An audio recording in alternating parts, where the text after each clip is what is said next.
Hello and welcome, everybody. So, I've been told we got a new preview teaser for Krai, and last time we had a teaser this big, it really blew up. And it looks like it's already a quarter of the way to 1 million views, and it's only been out for 12 hours. So, it's only about a minute 30, so this will probably be a really short reaction. And I could probably get this out probably in a relatively quick amount of time. Anywho, let's start with a description. Krai preview teaser, Prelude to Moonlight. If you want to know more about a certain land, you have to ask the people who live there. Yet when faced with too many choices, and no way to decide, perhaps you need a witch's keen eye to give you guidance. Are we going to see some of the Hexen Circle?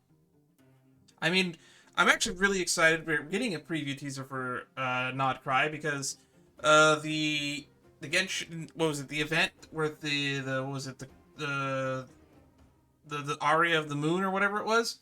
They revealed that we're getting like 11 factions that are going to be super important to the story of Krai, which includes something that I've been pitching for since the beginning. I wanted the treasure hoarders to be more important.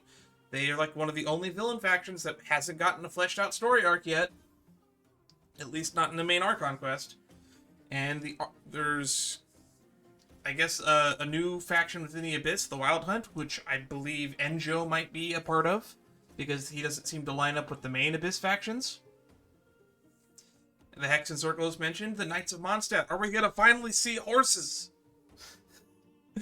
I'm probably putting a little bit too many of my high hopes on this minute and 34-second trailer. I've already gushed about what I think might be in the trailer longer than the length of the trailer will be. So we're probably going to go through it at least once after. So, let's just get straight into this. Prelude to Moonlight.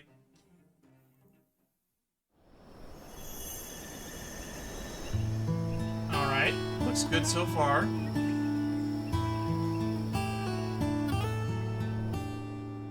Krai, an ever-changing landscape of ruin. Do I recognize this voice? Corroded by time. In the forest, where the nights were once undisturbed save for a few rays of moonlight, the Wild Hunt's shadow grows. There are those who bear the name of Frostmoon. The Frostmoon Scions. The light shines. Others carry the torch. Was it the Light Keepers? The darkness and cold with their blades. I hear that the Snowland Fae. Ooh, the Snowland Fae. Frosts of old. Are we finally going to figure out what the elf people are like? To the stars above, the Fatui. To seize the false Look at firmament. that. The Torre. Draped in the west wind. Knights of Favonius. There he is. It's Varka. My friends, of course, shall Oh. be outdone. They will no doubt bring a magical Is that challenge to Alice? this Are we epic finally world. seeing Alice? It's got the And Dodicos. just as the stone craves the sculptor's hand, so does fate await your gaze. Song of the Welkin Pour me Moon. another cup Oh. of tea, if you'd be so Ooh. kind. Who is The this? story is about to begin. Look at that super imposing Fatui headquarters looking. Oh, I'm so excited. I haven't watched the 5.7 live stream, and I don't plan to. I've actually been enjoying not being getting any spoilers from the live streams anymore, so I wanted to go back to doing that. I'm actually really enjoying it so far, so we absolutely have to go back through this again and just analyze it a little bit by little bit. Where is this? Is that the... Are we in Fontaine? Where is this? This is probably the outskirts of Krai, but I don't recognize this structure. Is this like the Colosseum? I think this is the Colosseum of the Sacred Flame in Natlan, maybe. It's hard to tell. Because supposedly Krai is going to be really close. It's between Natlan and Snezhnaya, supposedly. An ever-changing landscape of ruin, corroded by time. Marvel corroded by time. So these are obviously the Wild Hunt. The Wild Hunt, but shadows grows.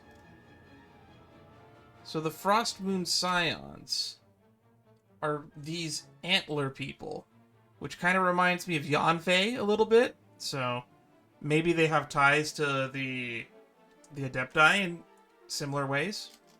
The Frostmoon Scions are supposedly... Were they the group that served the previous Cryo Archon? I can't remember. So these are the Light Keepers. And the Snowland Fae, or the Snowland Fae, the ones that served the previous Cryo Archon. Either way, we still have several characters with elf ears, or whatever this type of ear is called, throughout the story, and we've had no reference to who they are or where they come from, and I'm guessing we're finally going to expand upon that here. So the Snowland Fae is definitely the faction I'm probably the most interested in, besides the Treasure Hoarders, besides the Hexen Circle, these bigger factions that have been built up. But this is a tiny little thingy that's just been sitting in the back of my mind that I've been constantly curious about. Like, Klee, for example, is one of them. I would assume Alice is. But at the same time, Puccinella has these ears. Layla has these ears. And we've gotten, like, next to no insight on that. I assume that they're all human, in the broad category of the sense of human, because human contains multiple, I guess, subspecies, or, like, if human is, what's the term? Homo sapien sapien?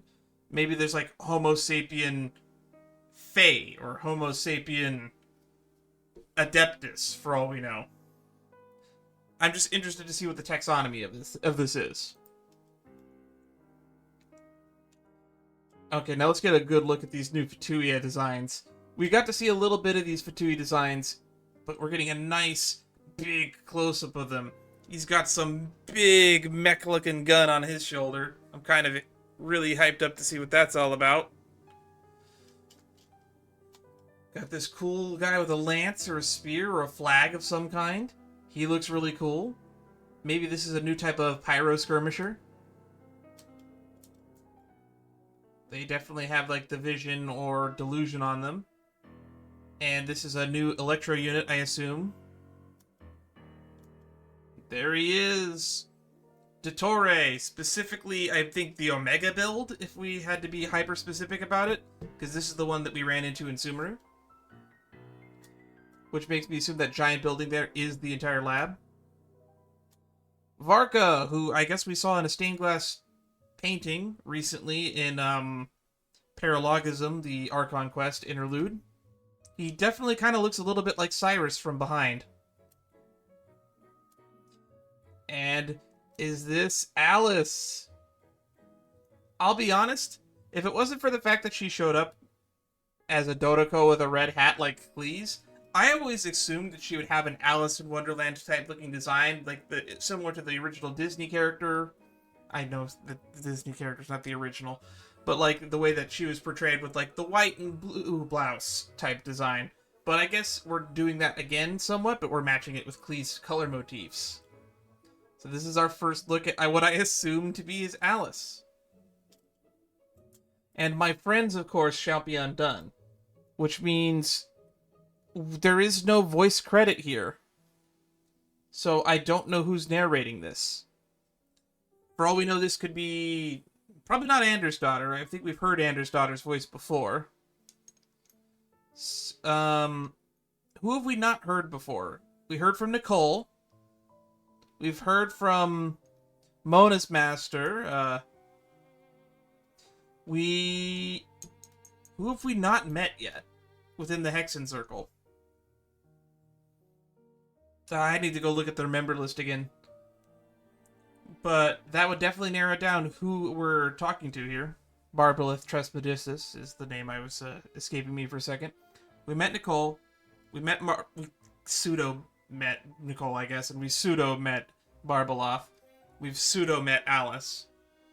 But it looks like Alice is out here in person. She's in Nod Krai. I'm intrigued to see where we go with this. And then we get this weird spirit here. So this is who we're talking to. Pour me another cup of tea, if you would be so kind. The story is about to begin. Oh boy, oh boy. I have no clue what more I have to say about this. But I am super excited for Nod Krai. I mostly play Genshin for the story, and I have been very vocal about that for as long as I can remember. We haven't done as many Genshin reactions as I would have liked to, but I am excited to be jumping back into Not Cry. I'm excited to be jumping into 5.7 because we're going to see what Skirk's entire deal is. I don't know if I'll be pulling for Skirk, but I think I'm going to continue to save my pulls and just keep trying to get a C6 Farazan, because that's still been something I've been trying to do for, I guess, 2 years now. She's probably my favorite designed unit in the game so far, but I still only have her at C1. Anywho, this has been fun. If you'd like to see more content like this in the future, stay tuned to join the Discord to find out what I'm going to be doing and when I'm going to be doing it. Links, as always, are going to be in the description below, but you don't need me to tell you that. See you all next time, everybody. Stay safe.